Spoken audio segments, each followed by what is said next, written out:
যোগাযোগ নেটওয়ার্কেই সচল অর্থনৈতিক চাকা বললেন প্রধানমন্ত্রী। আগের অভিজ্ঞতায় করোনার দ্বিতীয় ঢেউ মোকাবেলার প্রস্তুতি। অর্থ পাচারকারীদের নাম পরিচয় জানতে চান হাইকোর্ট। 17 ডিসেম্বরের মধ্যে তালিকা জমা দেওয়ার নির্দেশ। 3 মামলায় 18 দিনের রিমান্ডে গোল্ডেন মনির। গডফাদারদের খোঁজে র্যাব, প্লট নিয়ে তদন্তে রাজুক।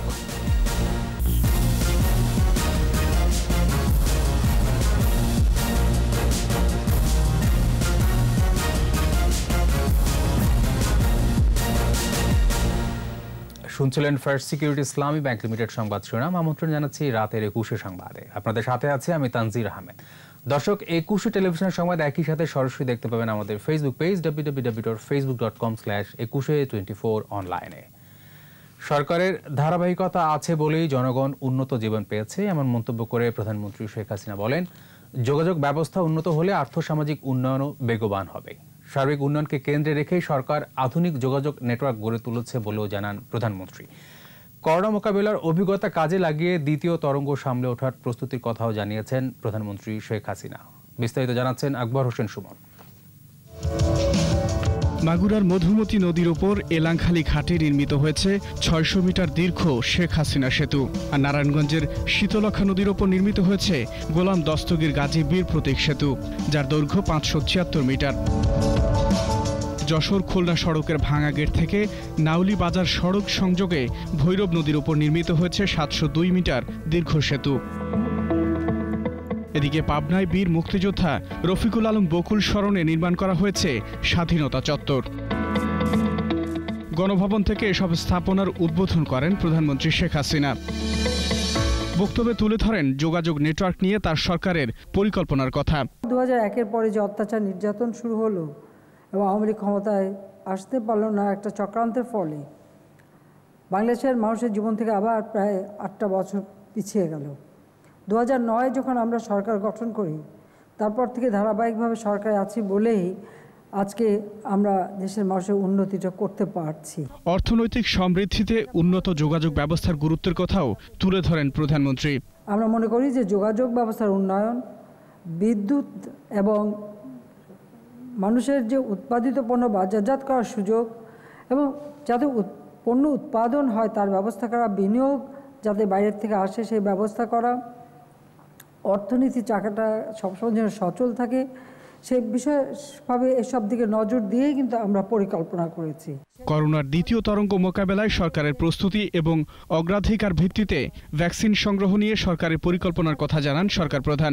নিজেকে সুরক্ষিত রাখা এবং অপরকে সুরক্ষিত করা, এই দায়িত্বটা সকলকে পালন করতে হবে এবং আমরা এটা করতে পারবো বলে আমি দৃঢ়ভাবে বিশ্বাস করি। তাছাড়া যে ভ্যাকসিনটা আবিষ্কার হচ্ছে সেটা ইতিমধ্যে ক্রয় করবার জন্য আমরা আগাম টাকা পয়সা দিয়ে আমরা কিন্তু সেটা বুক করে রেখে দিয়েছি। কাজে সেদিক থেকে দেশের মানুষের চিন্তার কিছু নেই। আওয়ামী লীগের দুঃসময়ে পাশে থাকা মানুষের অবদান অনস্বীকার্য বলেও উল্লেখ করেন বঙ্গবন্ধু কন্যা। হয়তো চলে যেতে পারে, কিন্তু একটা মানুষের যে অবদান আমি সেটাকে কখনো অস্বীকার করি না এবং আমি তা করব না। আকবর হোসেন সুমন, 21 টেলিভিশন, ঢাকা। বিভিন্ন দেশে অর্থ পাচারকারী সরকারি কর্মকর্তা সহ দুর্বৃত্তদের নাম ঠিকানা সহ তাদের বিরুদ্ধে কি ব্যবস্থা নেওয়া হয়েছে তা জানতে চেয়েছেন হাইকোর্ট। 17 ডিসেম্বরের মধ্যে দুদক সহ 7 জনকে এ তালিকা দেওয়ার নির্দেশ হাইকোর্টে। বিচারপতি নজরুল ইসলাম তালুকদারের দ্বৈত ভার্চুয়াল বেঞ্চ স্বতঃপ্রণোদিত হয়ে রুল সহ এই আদেশ দেন। পাচারকারীদের বেঈমান ও দেশের শত্রু বলেও মন্তব্য করেন আদালত। বিস্তারিত শাকের আরজুর রিপোর্টে। টরন্টোতে বাংলাদেশি বেগমপাড়া নিয়ে গত কয়েক বছর ধরেই আছে নানা আলোচনা। সম্প্রতি পররাষ্ট্রমন্ত্রীর বক্তব্যে অবৈধভাবে অর্থ পাচারের বিষয়টি উঠে আসে। জড়িতদের বেশিরভাগই সরকারি কর্মকর্তা বলে মন্তব্য করেন মন্ত্রী। সংখ্যার দিক থেকে আমাদের অনেক সরকারি কর্মচারীদের বাড়িঘর ওখানে আছে, ওনাদের ছেলেমেয়ে ওখানে থাকে। পররাষ্ট্রমন্ত্রীর বক্তব্য অনুযায়ী তাদের কাছে নামের তালিকা রয়েছে বলেও তথ্যে উঠে আসে। এরপর থেকেই আলোচনাটি সামনে আসে। এরই প্রেক্ষিতে 19 নভেম্বর কয়েকটি জাতীয় দৈনিকের প্রতিবেদন আমলে নেন হাইকোর্ট। রোববার স্বতঃপ্রণোদিত হয়ে হাইকোর্টের দ্বৈত বেঞ্চ অর্থ পাচারকারী কর্মকর্তাদের নাম পরিচয় জানতে চান। কানাডাতে একটা বেগমপাড়া আছে, সেখানে রাজনীতিবিদের চেয়ে সরকারি কর্মচারীরাই বেশি বাড়ি করেছেন। এটা 17 ডিসেম্বরে মধ্যে এটা জানাতে বলেছেন। রুল সহ এ আদেশের জবাব দিতে হবে দুদক, পররাষ্ট্র, স্বরাষ্ট্র, এনবিআর, আইজিপি সহ 7 বিবাদীকে। অর্থ পাচারকারীদের বেঈমান বলেও মন্তব্য করেন হাইকোর্ট। পররাষ্ট্রমন্ত্রী বলেছেন 28টার মতো তথ্য ওনারা পেয়েছেন, তাদের নাম ঠিকানা জানতে চেয়েছেন হাইকোর্ট। কোর্ট বলেছে যারা এভাবে অবৈধভাবে দেশের টাকা নিয়ে যাচ্ছে তারা দেশের শত্রু, জাতীয় বেঈমান। হাইকোর্ট বলেন, বিপুল পরিমাণ অর্থ কানাডা, মালয়েশিয়া, সিঙ্গাপুর সহ বিভিন্ন দেশে পাচার হচ্ছে। এখন থেকে মানি লন্ডারিং বন্ধ বলেও নিষেধাজ্ঞা দেন হাইকোর্ট। যে টাকাগুলি পাচার হবে এখন থেকে সেই মামলাগুলি পাচারের উপর টোটালি নিষেধাজ্ঞা দেওয়া হলো। নিয়েছেন, আদালত দেখেছেন, আদালত পড়েছেন, এই বিষয়টি ভীষণ অ্যালার্মিং। দেশের অর্থ বিদেশে পাচার করা বন্ধ করা না গেলে অপরাধ কমবে না বলেও মন্তব্য করেন হাইকোর্ট। শাকেরা আরজু, 21 টেলিভিশন, ঢাকা। অবৈধ অস্ত্র, মাদক ও বৈদেশিক মুদ্রা রাখার অভিযোগে বিএনপি নেতা গোল্ডেন মনিরের বিরুদ্ধে 3টি মামলা করেছে র্যাব। রোববার ভোরে মনিরকে রাজধানী বাড্ডা থানায় হস্তান্তরের পাশাপাশি মামলাগুলো দায়ের হয়। এরই মধ্যে অস্ত্র ও মাদক সহ 3 মামলায় তাকে 18 দিনের রিমান্ডে নিয়েছে পুলিশ। এদিকে মনিরের নেপথ্যের গডফাদারদের খোঁজ নেওয়া হচ্ছে বলে জানিয়েছে র্যাব। বিস্তারিত জানাচ্ছেন রাসেল খান। 3 মামলায় বিএনপি নেতা মনির হোসেন ওরফে গোল্ডেন মনিরকে 18 দিনের রিমান্ডে নিয়েছে বাড্ডা থানা পুলিশ। রোববার ভোরে মনিরকে বাড্ডা থানায় হস্তান্তর করে র্যাব। পরে মনিরের অবৈধ অস্ত্র, মাদক ও বিশেষ ক্ষমতা আইনে মামলাগুলো দায়ের হয়। মামলা দায়ের শেষে গোল্ডেন মনিরকে আদালতে হাজির করে বাড্ডা থানা পুলিশ। প্রতিটি মামলায় 7 দিন করে রিমান্ড আবেদন করা হয়। প্রতিটি মামলায় 7 দিন করে রিমান্ড চাওয়া হয়েছিল। তো অস্ত্র মামলা এবং স্পেশাল পাওয়ার একটা মামলায় ওখানে 7 দিন করে চাওয়া হয়েছিল, এখানে আদালত 7 দিন করে মঞ্জুর করেছে। এবং যে মাদকের মামলা যেটা, সেই মাদকের মামলায় সেখানে 7 দিন চাওয়া হয়েছিল, সেখানে আদালত 4 দিন মঞ্জুর করেছে। তদন্তকারী কর্মকর্তা যেই প্রক্রিয়ায়, যেই বক্তব্যে রিমান্ডের আবেদন করেছেন, অর্থাৎ নিবিড় জিজ্ঞাসাবাদ, দফায় দফায় জিজ্ঞাসাবাদ, এই শব্দগুলো, এই কথাগুলো আইনে অগ্রহণীয়। এদিকে মনিরের গডফাদারদের বিষয়ে খোঁজ নেওয়া হচ্ছে বলে জানিয়েছে র্যাব।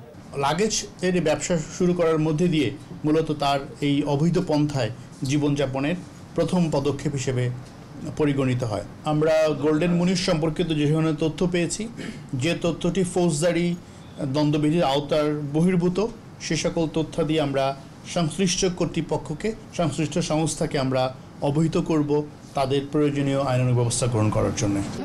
শুক্রবার মধ্যরাত থেকে শনিবার সকাল পর্যন্ত মেরুল বাড্ডায় মনিরের বাসায় অভিযান চালায় র্যাব। স্বর্ণ, নগদ টাকা ও অবৈধ অস্ত্রসহ গ্রেফতার করা হয় তাকে। র্যাবের তথ্য বলছে প্রায় 1100 কোটি টাকা অবৈধ সম্পদের মালিক গোল্ডেন মনির। রাসেল খান, 21 টেলিভিশন, ঢাকা। এদিকে গোল্ডেন মনির কিভাবে 200 প্লটের মালিক হলো তা খতিয়ে দেখা হবে বলে জানালেন রাজুক চেয়ারম্যান সাইদ নূর আলম। সচিবালয়ে এক বৈঠক শেষে তিনি এ বিষয়ে ব্যবস্থা নেওয়ার কথাও জানান। তার যেগুলো অনিয়ম আছে সেই অনিয়মগুলো উদ্ঘাটন শুরু করেছি, উদ্ঘাটন হয়েছে এবং যেগুলি আরও ভবিষ্যতে উদ্ঘাটন হবে সেগুলোতে অবশ্যই আমরা ব্যবস্থা গ্রহণ করছি। এখানে যদি আমরা অনিয়ম উদ্ঘাটন করতে পারি এবং এই প্রক্রিয়া যদি কোনো প্রকারের থাকে অবশ্যই আমরা বাতিল করব। শুদ্ধি অভিযান চালানো হবে এবং আবার আমরা নতুন করে আরও শুদ্ধি অভিযান পরিচালনা করব। নিচ্ছে বিরতি। স্বাস্থ্যবিধি মেনে চলুন, সুস্থ থাকুন। যখন ফিরছি তখন অন্যান্য খবরের সঙ্গে আরও থাকবে।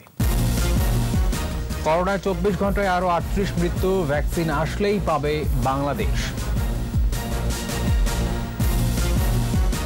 মূর্তি আর ভাস্কর্য এক নয় বলছে ইসলামী জোট, ধর্মের নামে গুজব রটনাকারীদের বিরুদ্ধে ব্যবস্থা নেওয়ার দাবি। আবার আমন্ত্রণ রাতের 21 সংবাদ। কোভিড-19-এ 24 ঘন্টায় দেশে আরও 38 জনের মৃত্যু হয়েছে। ঢাকা বিভাগে মারা গেছেন 28 জন। মৃতের সংখ্যা বেড়ে 6388। স্বাস্থ্য অধিদপ্তরের তথ্য অনুযায়ী সংক্রমণের 260তম দিনে দেশে 117টি ল্যাবে করোনা পরীক্ষা হয়েছে 13,870 জনের। এর মধ্যে শনাক্ত 2060 জন। মোট শনাক্ত 4,47,341। নতুন 2076 জন সহ সুস্থ হয়েছেন 3,62,428।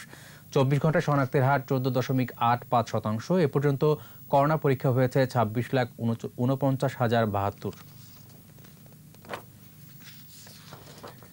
পৃথিবীর যে দেশই করোনা ভ্যাকসিন নিয়ে আসুক না কেন, বাংলাদেশ তা প্রথম পর্যায়ে পাবে বলে আবারও জানিয়েছেন স্বাস্থ্যমন্ত্রী জয়েদ মালিক। রাজধানীতে এক অনুষ্ঠানে মন্ত্রী বলেন, সচেতন থাকলে করোনার দ্বিতীয় ঢেউ নিয়ন্ত্রণে রাখা সম্ভব। এ সময় সবাইকে মাস্ক পরার বিষয়ে গুরুত্ব দেন জয়েদ মালিক। যথাযথ পদক্ষেপ নেয় অন্য দেশের তুলনায় বাংলাদেশে করোনায় মৃত্যুহার কম ও সংক্রমণের হার নিয়ন্ত্রণে আছে বলেও জানান তিনি। তাছাড়া কমিউনিটি ক্লিনিক থেকে সেবা নেয়ার তৃণমূল পর্যায়ে করোনা সংক্রমণের হার কম বলেও মন্তব্য করেন স্বাস্থ্যমন্ত্রী। চুক্তি করেছি আমরা ভ্যাকসিন আনার জন্য। যখনই ভ্যাকসিন অ্যাভেলেবল হয়ে যাবে, বাজারে আসবে, আমরা অবশ্যই সেই ভ্যাকসিন বাংলাদেশ প্রথম পর্যায়ে বাংলাদেশ পেয়ে যাবে। মূর্তি আর ভাস্কর্য এক জিনিস নয় বলে জানিয়েছে সম্মিলিত ইসলামী জোট। জাতীয় প্রেস ক্লাবের সংবাদ সম্মেলনে জোটের সভাপতি মাওলানা জিয়াউল হাসান বলেন, মূর্তি বা ভাস্কর্য মানে শিরকের উপকরণ নয়। ধর্মের নামে গুজব রটিয়ে অস্থিতিশীলতা সৃষ্টি ধার্মিকতার লক্ষণ নয় বলে মন্তব্য করেন তিনি। সেই সাথে বিজ্ঞানভিত্তিক অসাম্প্রদায়িক একমুখী শিক্ষা ব্যবস্থা গড়ে তোলার দাবি ওঠে সংবাদ সম্মেলন থেকে। ইবনে নূর শাওনের রিপোর্ট। উৎকণ্ঠার সঙ্গে লক্ষ্য করছি মহানবী সাল্লাল্লাহু আলাইহি ওয়াসাল্লামকে নিয়ে কটূক্তি ও ভাস্কর্যকে মূর্তি পূজার সঙ্গে তুলনা করার বিষয়ে ব্যাখ্যা দিতে জাতীয় প্রেস ক্লাবে সংবাদ সম্মেলন করে বাংলাদেশ সম্মিলিত ইসলামী জোট।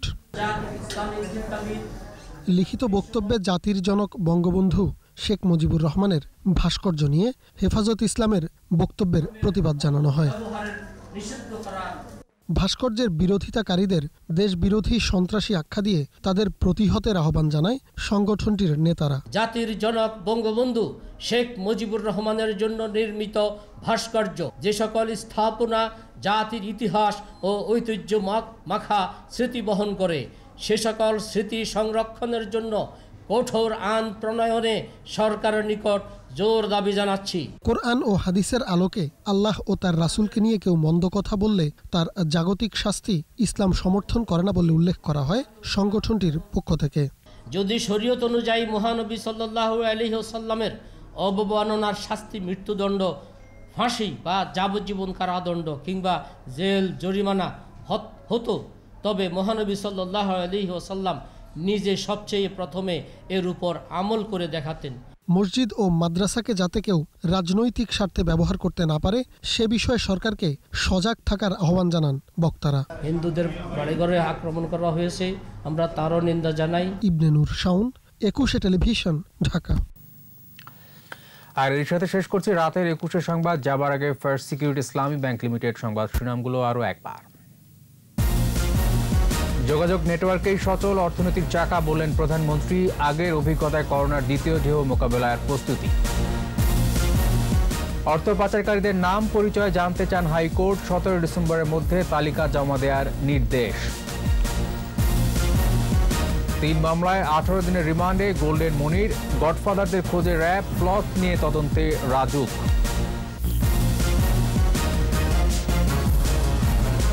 সর্বশেষ খবর জানতে ডায়াল করুন 2021 নম্বরে আর ভিজিট করুন 21-tv.com ওয়েবসাইটে। এছাড়া ফেসবুকে লগ ইন করতে পারেন facebook.com/2124 অনলাইনে। 21 খবর দেখুন, 21 সাথে থাকুন, স্বাস্থ্যবিধি মেনে চলুন, সুস্থ থাকুন।